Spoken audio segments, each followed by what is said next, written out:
Bom, então hoje nós vamos passar para o capítulo 10, né? Na semana passada a gente encerrou o capítulo 9, que é o louvor e gratidão, que mostrou a oração da Zenóbia, a vinda da mãe do Gotuso e dando aquela orientação para ele, puxando um pouquinho a orelha dele, né, com relação à lentidão, ao estacionamento espiritual dele. Então foi um capítulo muito marcante, pelo menos para mim, e eu acho que é um capítulo que a gente deve se lembrar com frequência. E aí hoje a gente entra no fogo purificador, que é aquele momento em que está sendo previsto ali pelo mundo espiritual, que pela vibração muito pesada que está acontecendo no local, é necessário, por uma intervenção do alto, passar e fazer uma limpeza, purificando, melhorando a qualidade dessa vibração. Então vamos lá. Na manhã imediata, então logo que eles chegaram, né, daquela caravana para as zonas abissais, a administração da casa transitória achava-se de posse do roteiro a seguir. Os cronômetros acusavam 6 horas. No entanto, as sombras densas e monótonas dominavam a região. Então é como se fosse o sol, o dia amanhecendo, mas era uma área que estava extremamente escurecida, né? Densa por conta da vibração. O Instituto recebia o concurso de vários servidores de outras organizações socorristas da mesma natureza, enquanto a irmã Zenóbia se mantinha absorvida pelos quefazeres imperiosos do momento, cercada de assessores, orientando atividades alusivas à mudança próxima. Então, olha que interessante, até a ajuda de outras casas próximas eles receberam para poder fazer essa mudança da casa. Ardendo de ansiedade por obter maiores esclarecimentos acerca dos trabalhos em execução, acompanhei o padre Hipólito, que me convidou a inspecionar os movimentos do átrio. Segui-o gostosamente. O serviço ativo exigia a atenção e o esforço de grande número de colaboradores. Instado pelas minhas interrogações insistentes, o prezado companheiro informou: as instituições socorristas, como esta, podem alçar voos de grande alcance. Então, olha isso, aí o padre Hipólito, sendo a pessoa com quem o André Luiz está acompanhando e aproveitando para esclarecer ele, né, sobre como acontece, o que acontece, de que maneira acontece esse transporte, né, da casa transitória. E a primeira coisa aqui que ele já fala assim, essas instituições elas podem se deslocar para grandes distâncias, né, de voos de grande alcance. E diante da minha funda admiração, continuou. Permanecemos, porém, noutros domínios vibratórios e não podemos ter grandes surpresas. Então, talvez ele esteja querendo só dizer, a gente poderia ir muito longe, talvez para áreas muito desconhecidas e muito distantes.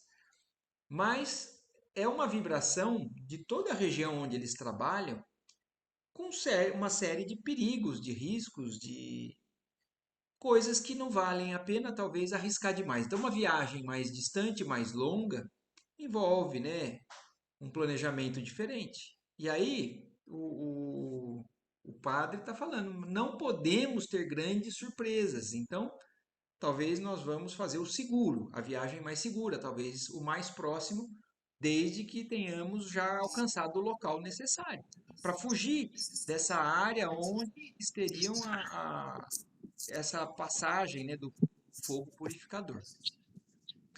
As leis da matéria densa, nossas velhas conhecidas da crosta planetária, não são as que presidem aos fenômenos da matéria quintessenciada, que nos serve de base às manifestações também transitórias. Então, só explicando algumas coisas com relação ao que a gente vive, né? As leis da matéria densa. Então, as leis da física que nós estamos submetidos, né? A, a densidade, a impossibilidade de um corpo de determinado peso alçar voo ou simplesmente sair flutuando por aí. Então, certos fenômenos que regem a física do mundo encarnado não são exatamente as mesmas que regem ali o mundo espiritual nesse nível que nós estamos aqui estudando. O fenômeno da matéria quinta essenciada, quer dizer, a quinta essência. Esse nível vibratório diferente do que o que a gente está acostumado. Então, o que está falando é isso. É diferente. Então, não é exatamente da maneira que a gente entende e conhece. O homem encarnado somente agora começa a perceber certos problemas inerentes à energia atômica do plano grosseiro em que situa temporariamente a personalidade. Então, isso, vamos lembrar que esse livro tem praticamente, né, não chega a isso, mas quase 100 anos. Mas então na época ele falou assim, os homens encarnados do ano de 1940, 50, ainda estavam engatinhando a conhecer o poder da energia atômica. Mas lá no mundo espiritual, provavelmente isso já era uma realidade, já era explorado, já era utilizado. É claro que não de maneira, pelo menos por parte desses espíritos que são direcionados para o bem. Não eram utilizadas a energia atômica como infelizmente foi utilizada na humanidade encarnada, para fazer uma bomba atômica, por exemplo. Mas a energia, a potência, né, o poder que tem a energia atômica. Então o Padre Hipólito está começando a mostrar para o André Luiz e para nós que era conhecido. Então, para que a gente consiga entender um pouco do que é esse deslocamento, hoje, cada vez mais, a, né, a tecnologia, o avanço das máquinas, e cada vez mais está surpreendente.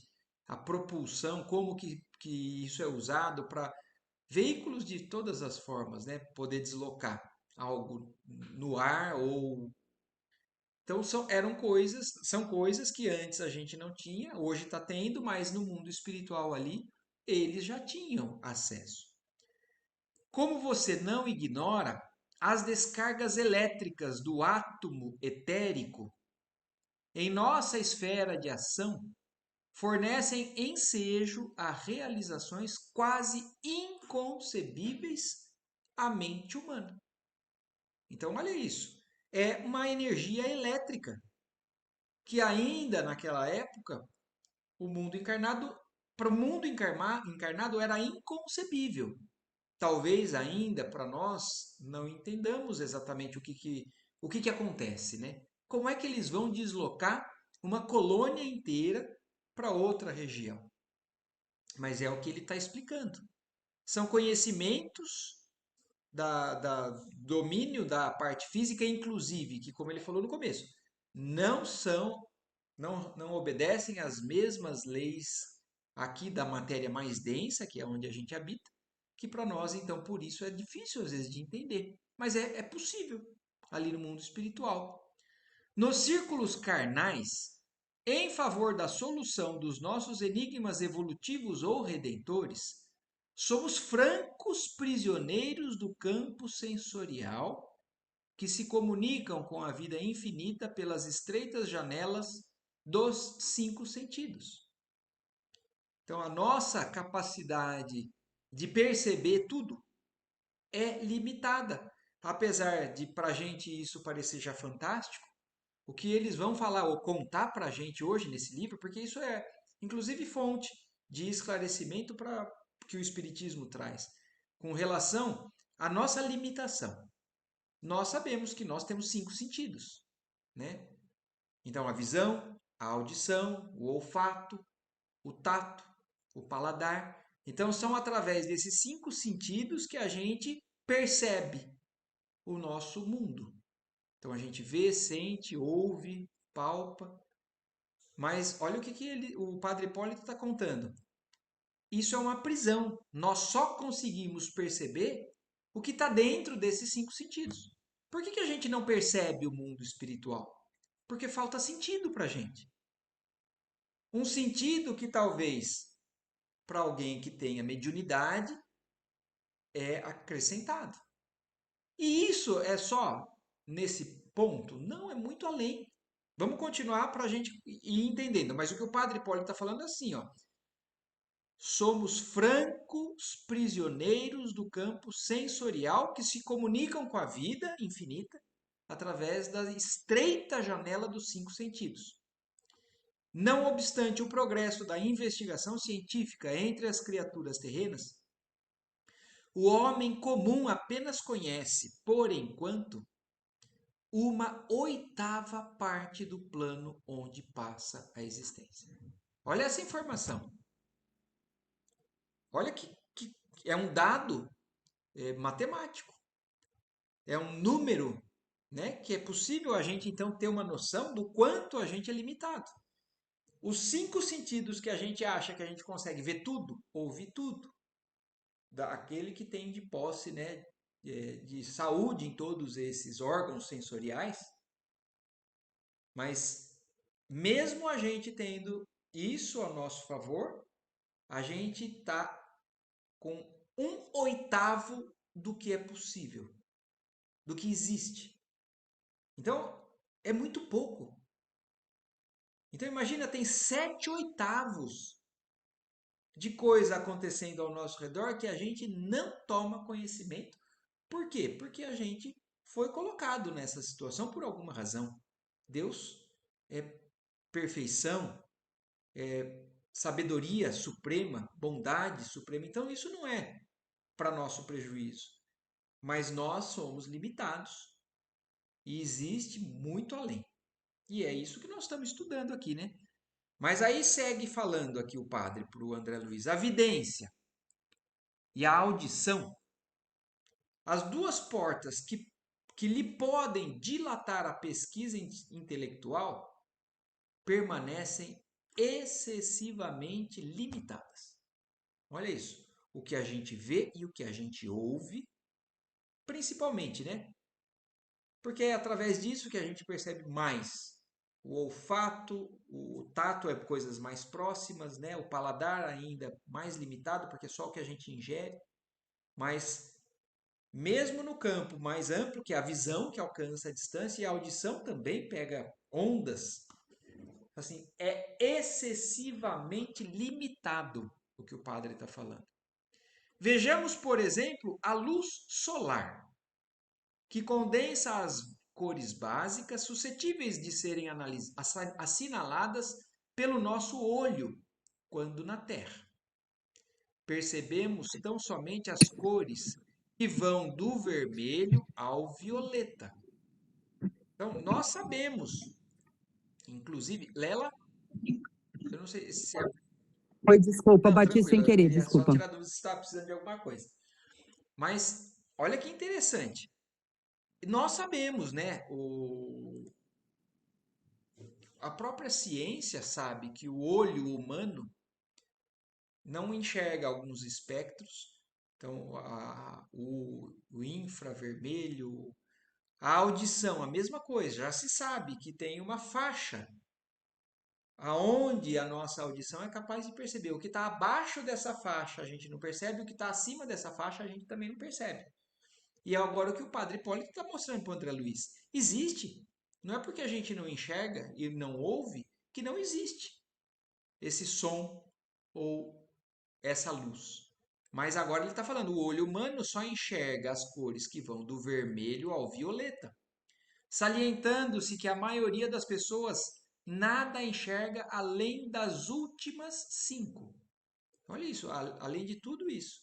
Algumas pessoas nem veem todas essas cores, que são o azul, verde, amarelo, o laranja e o vermelho, não registrando o índigo e o violeta. Então, tem algumas pessoas que não enxergam essas últimas duas cores, as 7 cores do arco-íris. E a maioria se limita nas 5. Existem, porém, outras cores no espectro correspondentes a vibrações para as quais o olho humano não possui capacidade de sintonia. Então, é um limite do nosso órgão sensorial, que o ser humano encarnado não consegue captar, mas ela está aqui, ela existe. Então, não é porque a gente não vê que não existe. Manifestam-se raios infravermelhos e ultravioletas que o pesquisador humano consegue identificar. Espera aí que eu acho que a minha...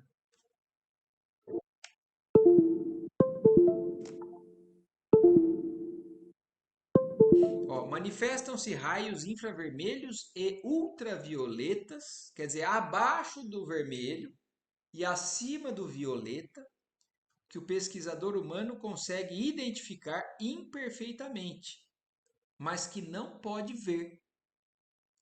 Ocorre o mesmo com a potência auditiva. O ouvido da mente encarnada assinala apenas os sons que se enquadram na tabela de 16 vibrações sonoras a 40.000 por segundo. Então, dos 16 a 40.000 oscilações por segundo, o nosso ouvido capta. As ondas mais lentas, abaixo de 16, ou mais rápidas, acima de 40.000, escapam-lhe integralmente. E a gente sabe, né, que alguns animais, por exemplo, os cães, conseguem, a audição deles consegue captar o que está além para a nossa audição humana. Há que obedecer às leis da gravitação e da estrutura das formas na zona da matéria densa, para que a vida atinja seus divinos objetivos espirituais.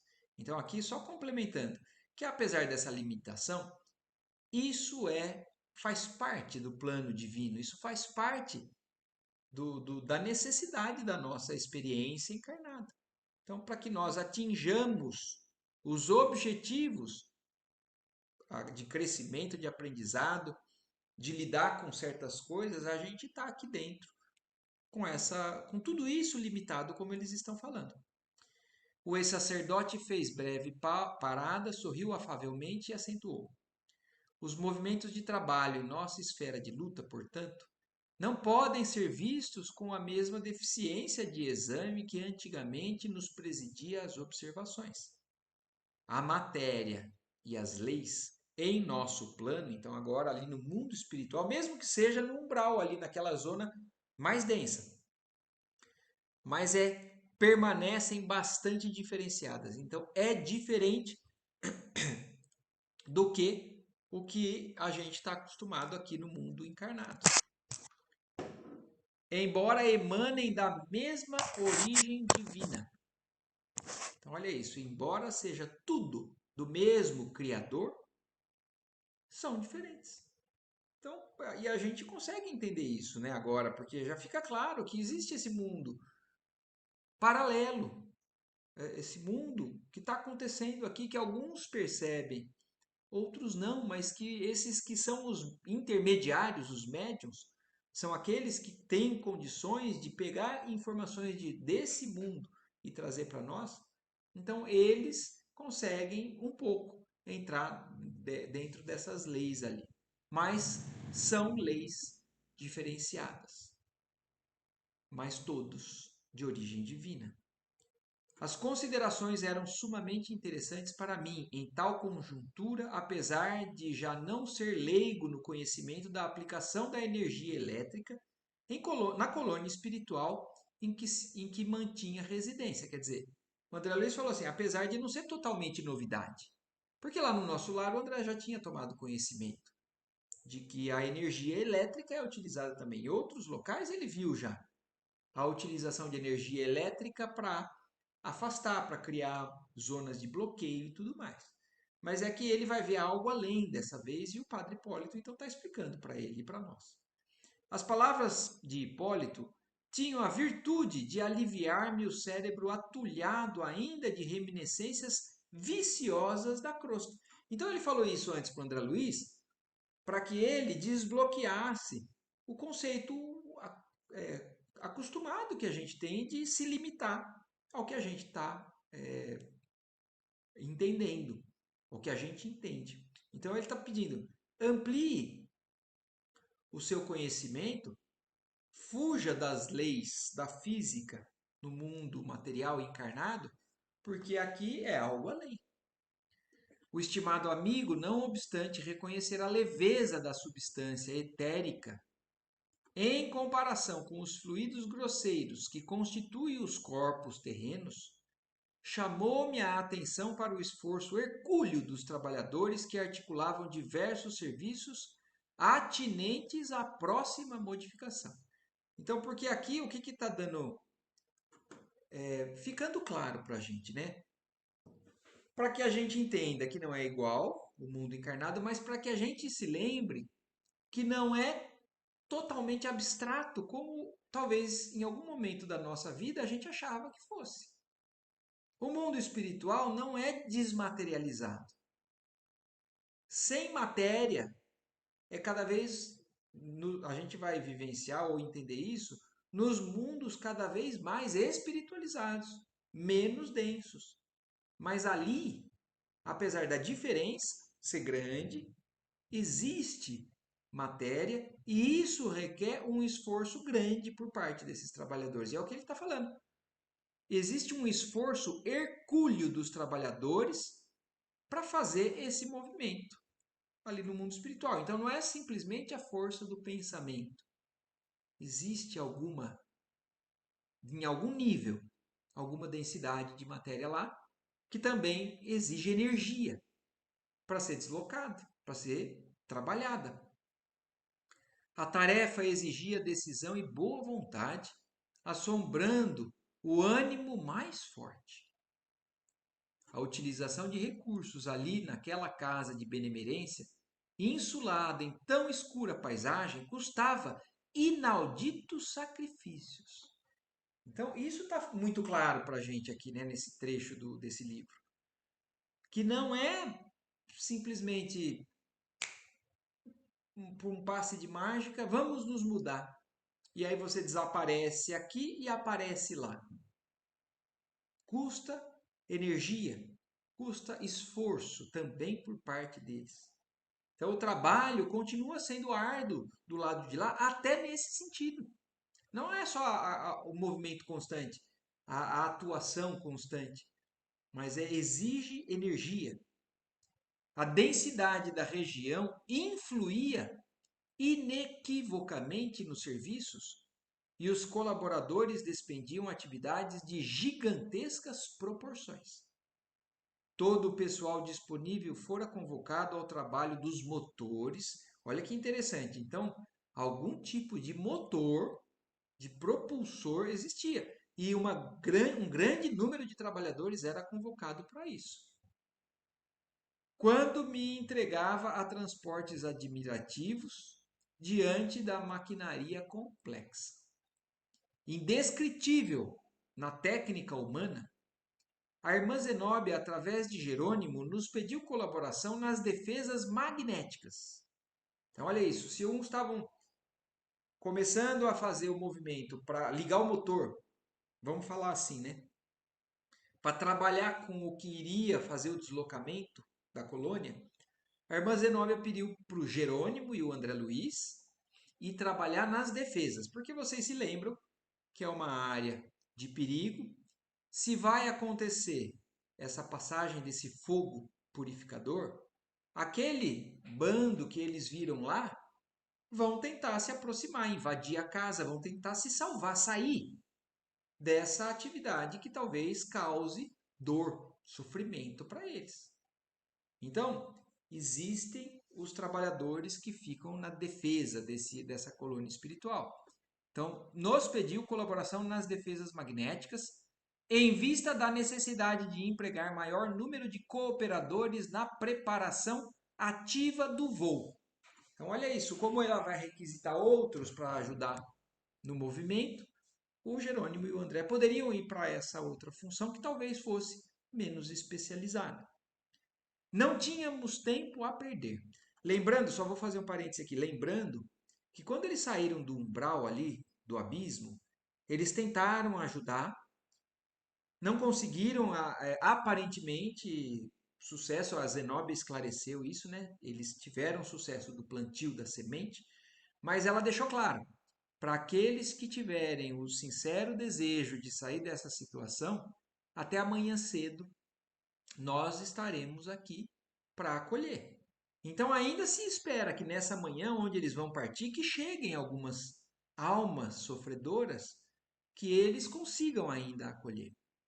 Então, não tínhamos tempo a perder. O próprio assistente que nos orientava, num belo exemplo de renúncia fraternal, tomou a dianteira, encaminhando-se para as faixas de defesa.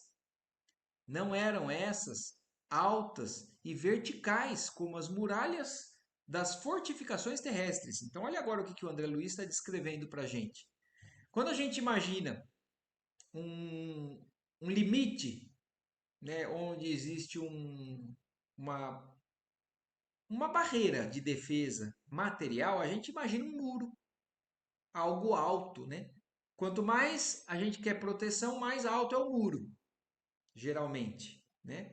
Mas o André Luiz está explicando, ali não eram altas e verticais como as fortificações terrestres, mas barras paralelas. Olha, a primeira coisa que ele fala são barras paralelas, então não é uma só, horizontalmente estendidas e formadas em substância escura que emitiam forças elétricas de expulsão num raio de 5 metros de largura. Então, olha que interessante. Então, no limite existiam barras paralelas umas às outras que, numa largura de 5 metros, emitiam uma energia que expulsava, de alguma maneira, impedia que aquelas criaturas entrassem ali. Do mesmo modo que quando eles estavam no abismo, lá aquelas almas não conseguiam sair porque tinha um fosso, vocês se lembram? Um fosso que delimitava a zona mais alta da zona mais baixa e dali eles não conseguiam transpor. Agora aqui é uma barreira, parece que é uma extensão longa, não é profunda, mas é como se fosse uma barreira de laser ou eletromagnética ou alguma coisa que eles não conseguiriam atravessar. Circulando toda a casa. Diversos focos de luz permaneciam acesos, e em rápidos minutos determinado responsável pela tarefa colocava-nos ao corrente do trabalho a executar. Então alguém orientou eles o que tinha que fazer. Velaríamos pelo funcionamento regular de certos aparelhos geradores de energia eletromagnética, destinados à emissão constante de forças defensivas. Então eles deveriam ficar só observando o local lá quando, vamos supor, é um equipamento que emite alguma coisa. Eu preciso ver se ele está ligado, se ele não perdeu energia, se ele aconteceu algum problema. Então eles iriam cuidar para que esses geradores continuassem fornecendo energia constante para essas barras paralelas ali, destinados à emissão constante de forças defensivas. E vigiaríamos o setor que nos fora confiado, de modo a sanar qualquer anormalidade. Então, qualquer coisinha que acontecesse de diferente, eles estariam atentos e eles solucionariam para manter sempre constante aquela defesa. Finalizando as explicações, assegurou o colaborador: temos determinação para receber todos os sofredores que se apresentarem renovados, facultando-lhes ingresso ao pátio interno. Então, olha lá. Eles têm orientação para que deixe entrar todos os sofredores renovados. Então, a gente já está entendendo isso também. Não é qualquer um que pode ser acolhido, recebido. Isso começou lá no nosso lar, quando a gente viu aquela senhora que era no capítulo que falava da vampira. O vampiro, né? Chamava o capítulo. Daquela senhora que queria entrar no nosso lar, pedia, falava que ela era uma coitada, que estava precisando de ajuda, precisava de ajuda, mas o sentinela ali do nosso lar alertou. Ela não é sincera no que ela está falando. Observem os pontos escuros que ela tem ao redor da mente dela. Se eu não me engano, era 50 ou 60 pontos escuros e que na época foi esclarecido que ela tinha comprometimento com uma série de coisas com relação ao aborto. Ela era uma médica na época. Mas a questão não era o que ela fez, era a sinceridade, era o estado verdadeiro dela. e não o que ela procurava exteriorizar. Então, aqui é a mesma coisa. Nós vamos receber todos os sofredores, mas que se apresentarem renovados. Os que continuarem com uma série de ainda sombras dentro, a gente sabe que não vai ser benéfico. Eles vão causar tumulto. Nós vamos estar acolhendo alguém que vai prejudicar a instituição ao invés de a gente poder ajudar a pessoa. Nas últimas horas, a irmã Zenóbia e os demais administradores da instituição ordenaram acolhimento a todos os transviados que se aproximarem de nós. Então, olha aqui, a primeira parte dessa frase parece que é: então todo mundo que se aproximar vai poder entrar. Nossa, que maravilha, né? Que bênção. Não é assim, não é bem assim. Porque olha o que termina falando: com sinais legítimos de transformação moral para o bem. Então, é o cuidado, né, com relação, é a malícia, talvez, ou o conhecimento acurado de quem realmente está a ponto de poder entrar ou quem ainda não está em condições. Se essa alma não está ainda em condições, ela ainda, infelizmente, vai ter que continuar sofrendo mais algum tempo, porque esse sofrimento vai fazer com que um dia ela consiga se transformar.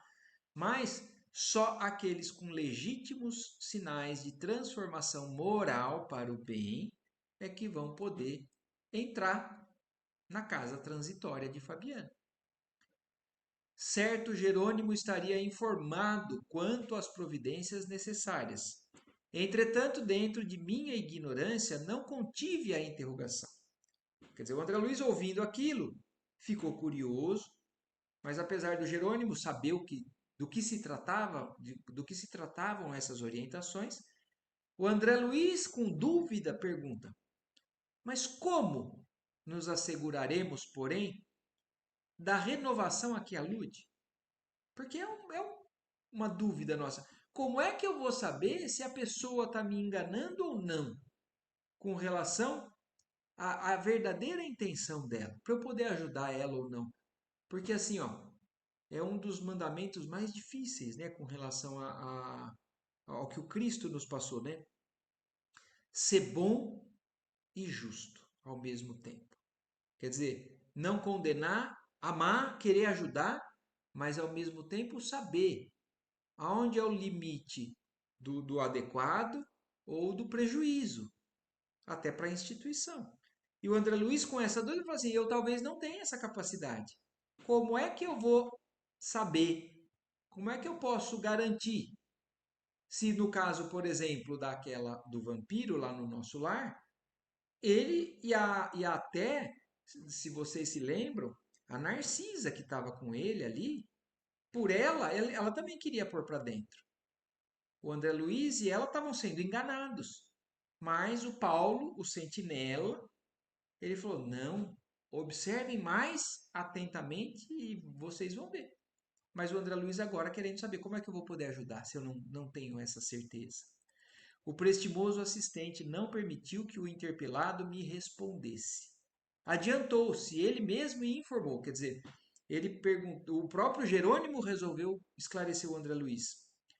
Os sofredores, já modificados para o bem, apresentarão círculos luminosos característicos em torno de si mesmo.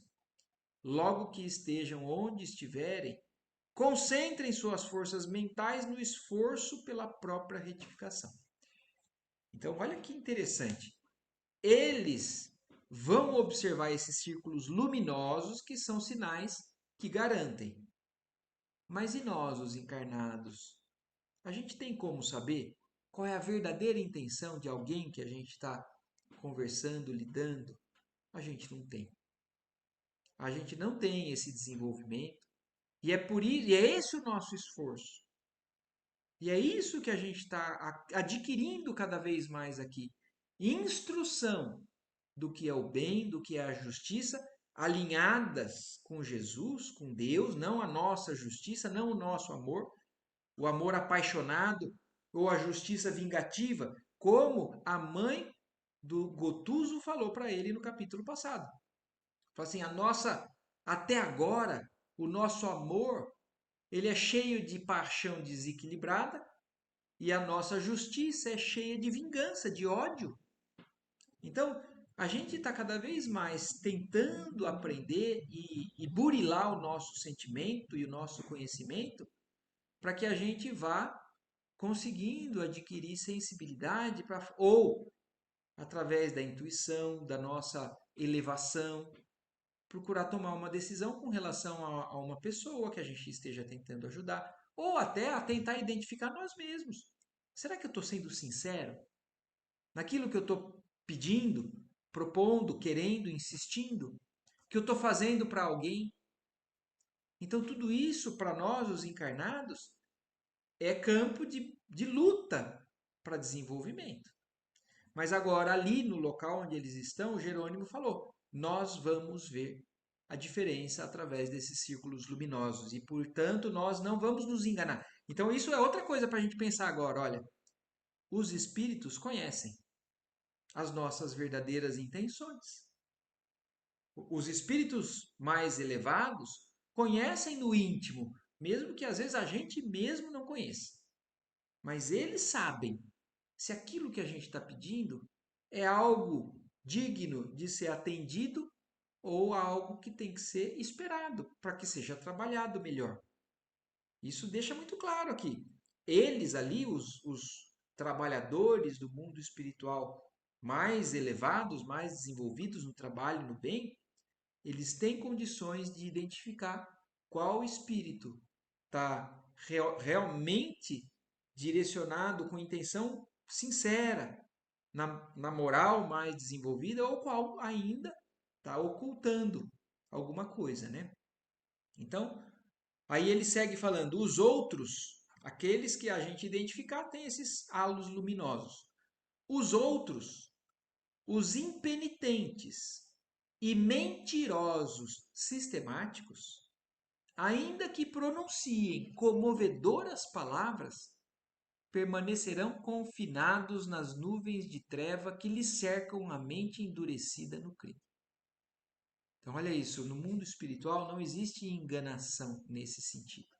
Então, alguns vão, infelizmente, ter que continuar na sombra que eles mesmos criaram e vivem, né? O esclarecimento era bastante significativo. E silenciei satisfeito, compreendendo mais uma vez a grandeza da purificação consciencial em lugar dos protestos verbalísticos que se fazem através dos jogos brilhantes da palavra. Então, o André Luiz agora assim entende e nos traz também uma reflexão muito grande, né? Aquele que está realmente renovado não precisa ficar convencendo com palavras. É percebido pelo mundo espiritual de luz. Agora, aquele que não tem luz, ele geralmente quer convencer com palavra, com gritaria, às vezes. Perde a paciência, grita, esbraveja, usa de violência, desespero, mas não. O que está realmente renovado não precisa de nada disso. O próprio halo de luz mostra a verdadeira situação daquele espírito. Entregávamos-nos tranquilos ao trabalho quando o indescritível choque atmosférico abalou o escuro céu. Então, olha isso. Aí ele falou algo que aconteceu como se fosse um grande trovão, né? Naquilo, e aí um grande choque atmosférico abalou o escuro céu. Clarão de terrível beleza. Olha que estranho. Apesar de ser algo que dá medo, assusta, mas de certa forma até tem sua beleza. Varou o nevoeiro de alto a baixo, oferecendo por um instante assombroso espetáculo. Não era bem o relâmpago conhecido na crosta, por ocasião das tempestades, porquanto as descargas elétricas da natureza sobre o chão denso são menos precisas no que se refere à orientação técnica de ordem invisível. Então é um pouco diferente daquilo o que a gente está acostumado a ver como o raio que a gente vê nas tempestades aqui na Terra.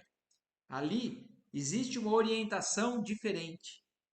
Então, algo talvez mais definido. Observava-se ali ao contrário. A tormenta de fogo ia começar, metódica, mecanicamente. Então, se aqui a gente não tem uma previsão de quando acontece um raio, quantos raios por minuto ou por algum determinado espaço de tempo, ali é como se fosse assim, ó, de tempos em tempos era um clarão, um barulho. Então, era algo determinado por uma força que tinha uma certa disciplina, uma certa regra. Então, metodicamente, mecanicamente aconteciam esses clarões. Dominou-me angustioso pavor, mas o assistente Jerônimo revelava-se tão calmo que a sua serenidade era contagiante. Então, André Luiz ficou assustado, mas ele vendo a serenidade dos mais experientes ali, ele foi contagiado por essa serenidade. Ele passou a adquirir uma certa confiança e ficar também em estado de serenidade junto. E aí alguém fala, né? O Jerônimo é o primeiro aviso da passagem dos desintegradores. Explicou-nos solícito. A distância de muitos quilômetros, víamos os clarões da fogueira ateada pelas faíscas elétricas na desolada região. Então, olha isso. Aonde passou e aonde atingiu, provocou fogo. Então, clarões da fogueira ateada pelas faíscas dessas descargas elétricas. Decorridos alguns minutos, chegaram novos reforços para a guarda. Todos os servos do bem, em trânsito na casa transitória, foram chamados a cooperar na vigilância. Então, ali agora, eles começou aquela tempestade, né, vamos falar assim, eles pediram para reforçar a vigilância, a defesa, porque era natural que o fogaréu que estava começando a despertar ali fizesse com que todos fugissem e tentassem abrigo em algum lugar, e ali é um local de abrigo. O assessor que os distribuía em variados setores do serviço esclareceu que o Instituto Socorrista deveria partir dentro de 4 horas. Então, olha isso. Logo cedinho, né? Começou, então, mais ou menos, não sei se já passou muito tempo ou não, mas mais ou menos 10, 10 e meia, 11 horas da manhã, eles partiriam. Então, o deslocamento aconteceria nesse momento. Então, eles tinham algum tempo ainda, até que todo o fogaréu tomasse conta da região. Então, dentro de 4 horas, e que, nesse tempo, em circunstâncias como aquelas, seria grande o número de infortunados a procurar-lhe as portas, acentuando que não se dispunha de colaboradores em quantidade suficiente para atender às tarefas do átrio, daquele local, daquele ambiente. Eles precisavam que a maior parte dos trabalhadores fossem agora para lá, porque eles sabiam que ia chegar muito espírito sofredor ali. Os mais violentos e malvados e os mais sofredores também. Ante as maiores explicações, ribombou novo trovão nas alturas. O fogo riscou em diversas direções, muito longe ainda, como a notificar-nos de sua aproximação gradativa. Então, aquilo que estava acontecendo longe e que não era, olha, não era um raio só, riscava o céu em diversas direções, mas parecia que estava se aproximando do local ali onde eles estavam. Desta vez, todavia, recebi a nítida impressão de que a descarga elétrica não se detivera na superfície, penetrara a substância sob nossos pés. Então, olha isso, o André Luiz dizendo que ele percebeu a vibração no pé, porquanto espantoso rumor se fez sentir nas profundezas. Então, olha isso, atingindo até as zonas mais baixas ali. Muitas vezes ouvira viajantes que afrontaram sinistros do mar, todos eram unânimes em asseverar a beleza cruel das grandes tormentas no dorso do abismo equóreo. Quer dizer, o André Luiz já tinha ouvido falar, por parte de alguém que tinha descrito, né, para ele o que eram essas tempestades nessas zonas abissais, né? Então, beleza cruel. Era difícil da gente imaginar, mas de alguma maneira era impressionante. Só que, ao mesmo tempo, acentuava o sofrimento daqueles que ali estavam, né? Como bem afirmavam que viajor algum, por mais incrédulo, conseguia subtrair-se às ponderações místicas da fé perante o turbilhão escachoante do desconhecido. Ali, no entanto, a emoção era mais solene, os fatores mais complexos, tal o patético fenômeno. Buscando talvez tranquilizar-me, o assistente afiançou: o trabalho dos desintegradores etéricos, invisíveis para nós, tal a densidade ambiente evita a eclosão das tempestades magnéticas que surgem sempre quando os resíduos inferiores da matéria mental se amontoam excessivamente no plano. Quer dizer, de alguma forma, isso ali é para poder ajudar a desfazer aquilo amontoado, aquela clima denso que era criado pela resíduo de matérias mentais inferiores ali, daqueles que moravam ali, né? Jerônimo, experiente e bondoso, tentava sossegar meu coração. Todavia, embora soubesse que não nos encontrávamos ainda diante da tormenta de forças caóticas desencadeadas sem rumo, confesso que sentia enorme dificuldade para desincumbir-me das obrigações assumidas em virtude da absoluta despreocupação do acontecimento exterior ao ambiente do serviço. Desde aquele segundo estampido atordoante do firmamento, a casa transitória de Fabiano entrou em fase anormal de trabalho. Servidores, embora sob impecável articulação, iam e vinham apressados. Então, isso acelerou. Tranquilo, Lela. Depois você conclui. Boa viagem para você, viu? Depois eu vejo. Desculpa, brigadão, bom Tchau, domingo. tchau. Tchau, tchau. Então, olha isso. Aquilo mostrou para eles que o tempo estava ficando mais curto. E aí eles começaram a acelerar o passo, aproveitando o valioso minuto. Aparelhos de comunicação funcionavam em ritmo acelerado, anunciando o fato em direções várias, avisando peregrinos da espiritualidade superior a fim de não se aproximarem da zona sob regime de limpeza. Então, olha isso. Até eram emitidos alguns alertas para quem não soubesse o que estava acontecendo ali no mundo espiritual, falar assim, ó, aqui como se fosse um alerta de um tornado, de uma tormenta, de uma tromba d'água. A gente sabe que nós temos aqui sinais sonoros que em determinada região que tem determinado risco natural, eles emitem. E ali é a mesma coisa, eles emitindo sons.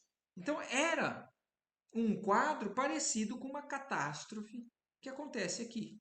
Tsunami, terremoto, ciclone, furacão.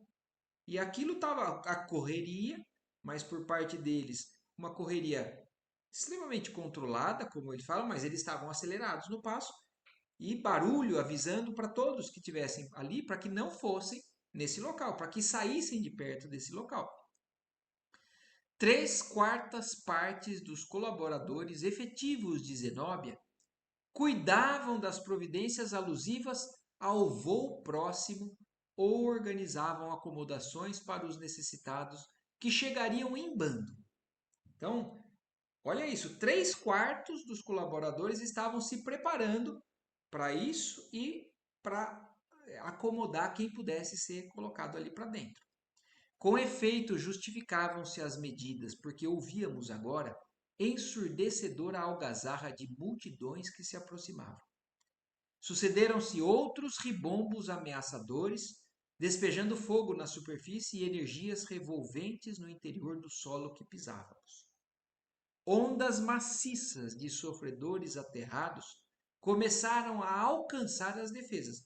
Então, aquela multidão desesperada começando a fugir da tormenta. Olha que interessante, né? Começa o capítulo eles falando: não é exatamente como nós conhecemos no mundo encarnado. As leis físicas aqui são diferentes, mas é semelhante. É também de origem natural, natureza divina. Então é muito parecido, mas não é exatamente igual. E aí, começando a chegar essas multidões de sofredores, era dolorosa a contemplação da turba amedrontada e expectante, aproximamo-nos dela quanto era possível. Quer dizer, eles chegaram no limite daquelas barras ali. E aí eles gritando, né? Socorro, socorro! Conclamavam infelizes em agrupamentos compactos. Aqui, numa coisa nesse nível, numa tormenta, a gente acolhe todo mundo, né? A gente, no instinto de sobrevivência, a gente acolhe todo mundo. Mas ali é diferente. Ninguém vai morrer. Alguns vão continuar ali ainda no ambiente que estão sintonizados e outros vão ser socorridos de fato. Mas é o que a gente está desde o começo do capítulo tentando entender. Existe a necessidade de diferenciar aqueles que estão prontos para entrar dos que não estão. Mas para o leigo, para um espírito despreparado, ali é tudo digno de piedade, de dó, de misericórdia, né? Então, fala assim, era doloroso contemplar aquilo, aquela turba amedrontada, expectante, pedindo por socorro. Ameaçavam-nos outros, quer dizer, se uns pediam socorro, outros que eram mais agressivos ameaçavam, falavam: fujam daqui, atravessaremos a barreira de qualquer modo, o abrigo nos pertence, vamos à força.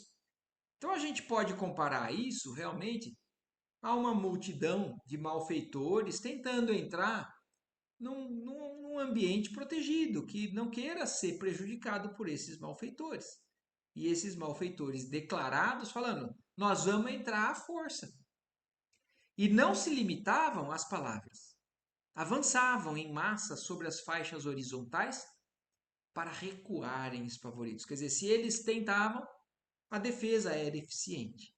Eles iam em cima, mas a barreira magnética, elétrica, faziam com que eles voltassem com medo, espavoridos. E aí, outras falas, né? Ajudai-nos por amor de Deus, suplicavam os menos atrevidos. Recolhei-nos por caridade, seremos perseguidos pelo fogo devorador. Entretanto, com maior ou menor intensidade, todos os sofredores exibiam escuros círculos de treva em torno de si mesmo. Então, olha aqui, ó. Por enquanto, todos os que estão ali, o André Luiz já conseguia descrever para a gente. Todos eram envoltos por círculos de trevas. Não tinha o halo de luz, que era a marca que poderia garantir o ingresso de quem sinceramente quisesse entrar. Então isso mostra para a gente também, né? O quanto a gente tem que ser ou procurar a nossa renovação sincera, não desesperada, não forçosa, para conseguir, porque assim o reino de Deus não se engana. A gente não consegue enganar como a gente consegue enganar aqui na Terra algumas instituições, entidades ou pessoas. Lá é a verdade. Somente a verdade é que funciona, né? Um deles atingiu-nos o círculo de atividade. Oi. Eu sempre queria fazer uma pergunta muitos anos atrás. Com esse fogo purificador, tudo que aconteceu, o descarrego, tudo, morrem alguns, desaparece alguns espíritos desse Não, jeito? mãe, porque não existe morte, né? Ele é um fogo que o É próprio isso? nome diz, né? Purificador. Ele é um fogo que é o Hum. que a gente fala, né? A grande máxima, ou a grande. Que fala assim, ó. Se não é pelo amor que a gente se converte, é pela dor. Então, esses espíritos endurecidos, Eu ficaria eles sofrendo. sofrem as consequências das próprias vibrações negativas das sombras que atrai esse tipo de purificação. Então, quando está no limite, tem uma frase do Emmanuel também em um outra mensagem do Chico que fala assim, né?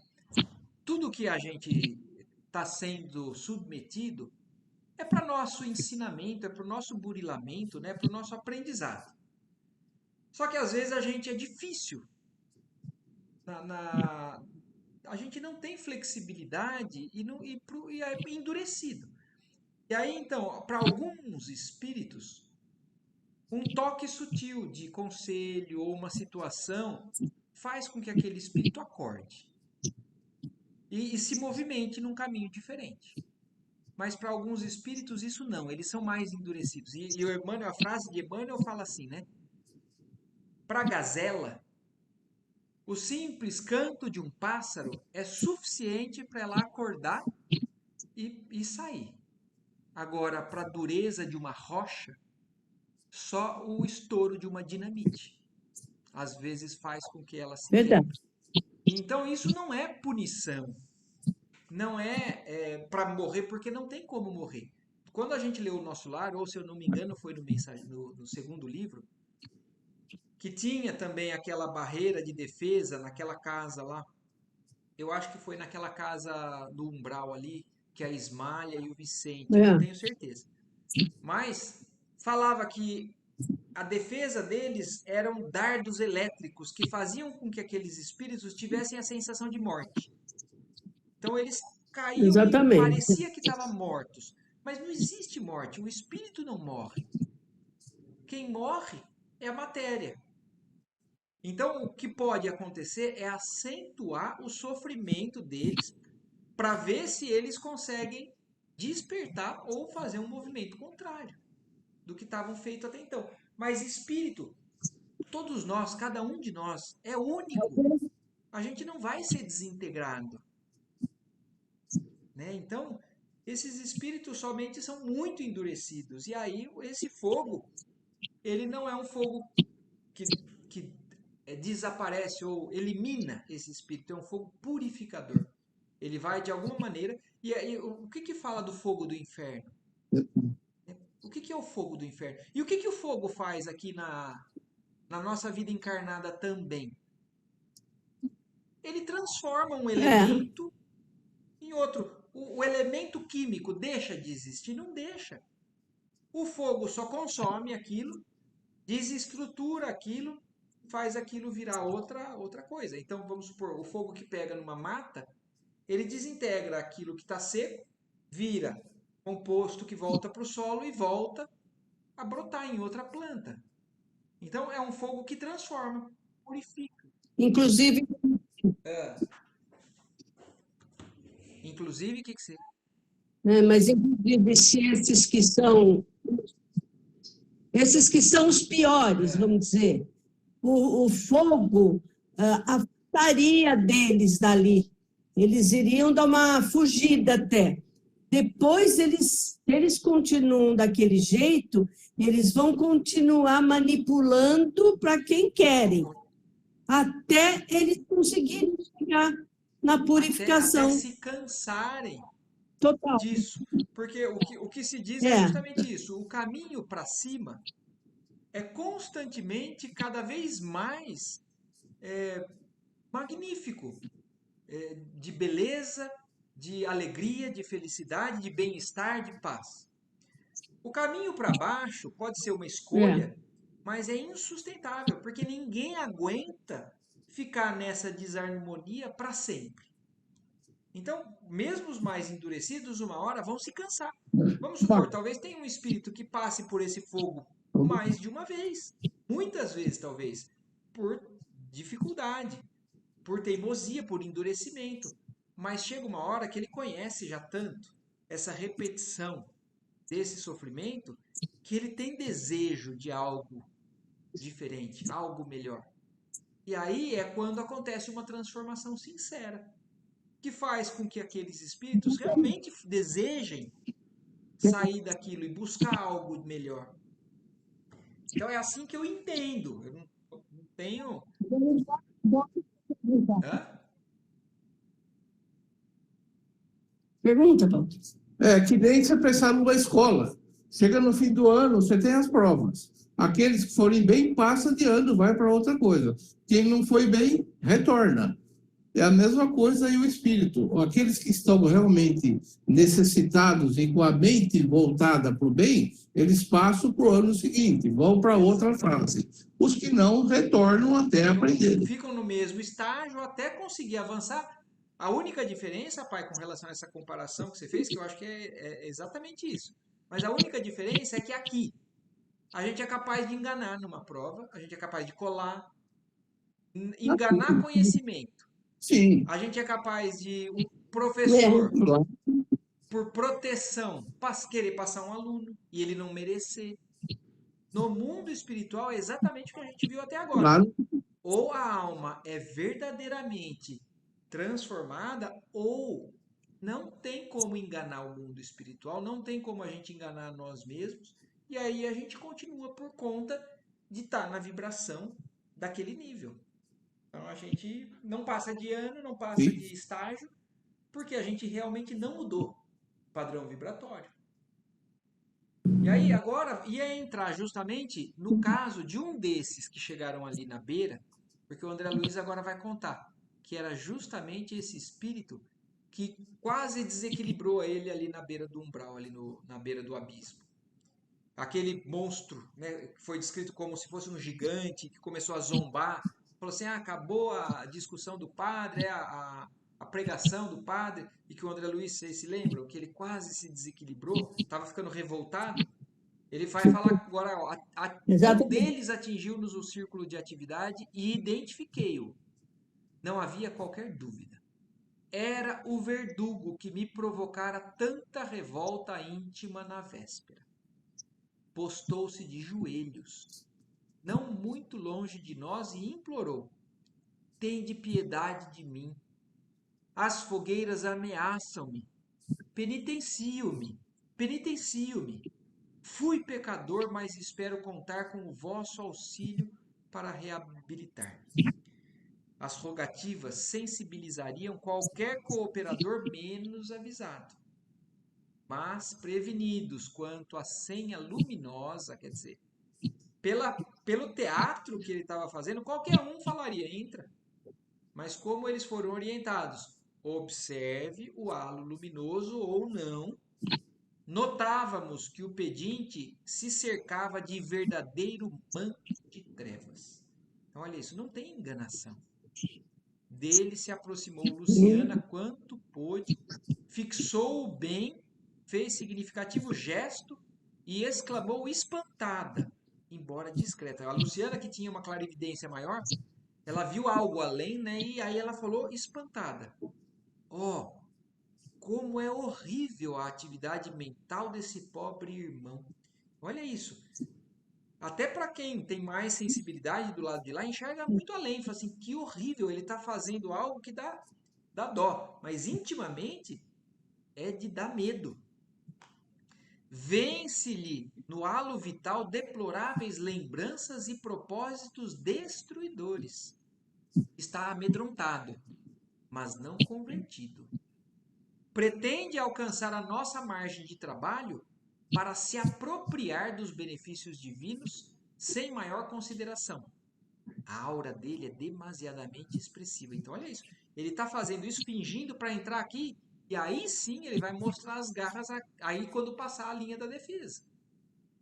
Ia dizer mais alguma coisa. Bastou, entretanto, um olhar do assistente que nos dirigia para que se calasse, humilde. Então, olha isso, ela está fazendo um comentário, mas isso é bom. Ela está observando o lado negativo daquele irmão sofredor. Ela está botando para fora. Será que ela não está baixando o nível vibratório do ambiente? E talvez realmente estava, porque o assistente Jerônimo somente olhou para ela para que ela se calasse e voltasse ao trabalho, reintegrando-se no trabalho complexo que tínhamos em mão. Então, por enquanto, não, termina aqui, ó. Dilatavam-se fogueiras enormes em direções diversas e raios fulgurantes eram metodicamente despejados no céu. Vasta dose de paciência era despendida por todos nós para conter a multidão furiosa. E aqui nós terminamos, então, o item 4 desse capítulo, e nós estamos exatamente no meio aqui, ó. Então, já vimos, né, que eles perceberam que aquele que despertou tanto revolta no André Luiz não era sincero mesmo. Mas olha que interessante, Não. que eles não fossem não se fixassem nesse lado negro daqueles coitados. E eles continuassem o trabalho de simplesmente selecionar para acolher os que deveriam ser acolhidos e não dar muita atenção à maldade de quem ainda tinha tanta maldade. E aí nós vamos então terminar a semana que vem do item 5 em diante. Certo? Posso fazer uma Claro, Thelma. pergunta? Esse sofrimento que esses espíritos têm, né? É tudo mental. É mental e vibracional, né? Porque assim, a mente, ela determina. A mente é como no livro dos Espíritos diz, né, Thelma? Ela é essencialmente o espírito está na mente, mas também no Sim. sentimento. Então, se a mente é a representação do nosso raciocínio, pensamento, raciocínio, a razão, existe uma propriedade do nosso espírito que é o sentimento, que é algo também que a gente não consegue definir com clareza, a gente sente simplesmente. Então, são padrões vibratórios que envolvem a mente e o sentimento desses espíritos que estão em desacordo com as leis divinas. E as leis divinas, Thelma, é a harmonia. Sair das leis divinas é entrar em zona de sofrimento, de atrito, de irregularidade, de desarmonia.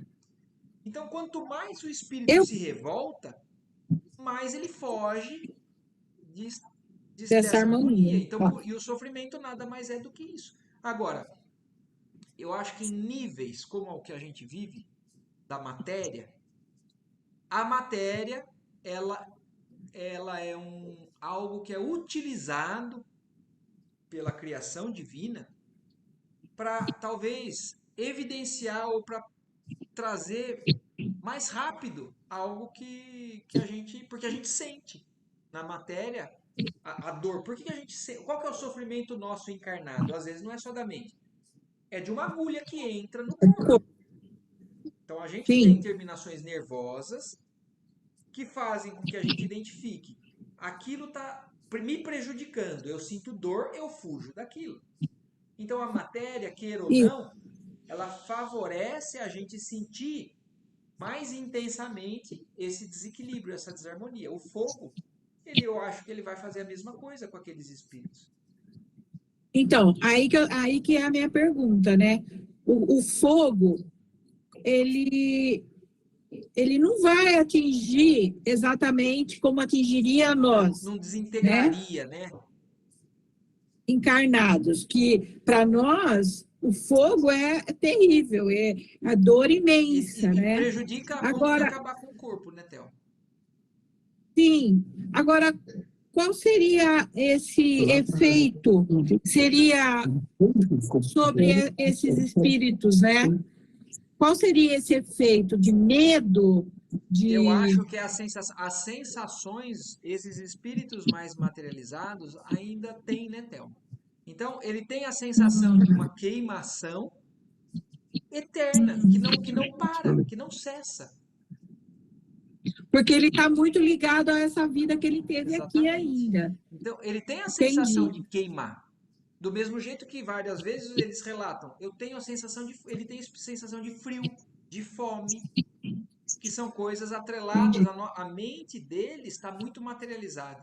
Então, quando aquilo lá chega nele, ele sente. Só que aquilo não acaba. É a descrição do inferno das outras religiões. Ficava queimando no fogo do inferno. O que é isso? Sim. Eternamente. Então, quer dizer, mas eternamente, a gente só sabe que esse eternamente é enquanto o espírito ainda não resolver mudar a chave. Porque parece eterno, parece que aquilo não acaba. Mas existe sempre um ponto final, que é o momento de conversão, de mudança para cada um, de nós. O mundo espiritual está sempre oferecendo essa oportunidade, né? A pessoa não fica lá abandonado, ele está sempre assistido, entre aspas, e tendo a oportunidade de se regenerar, né? Thelma. Eu não sei se você foi assistir o filme O Mensageiros, o Nosso Lar 2.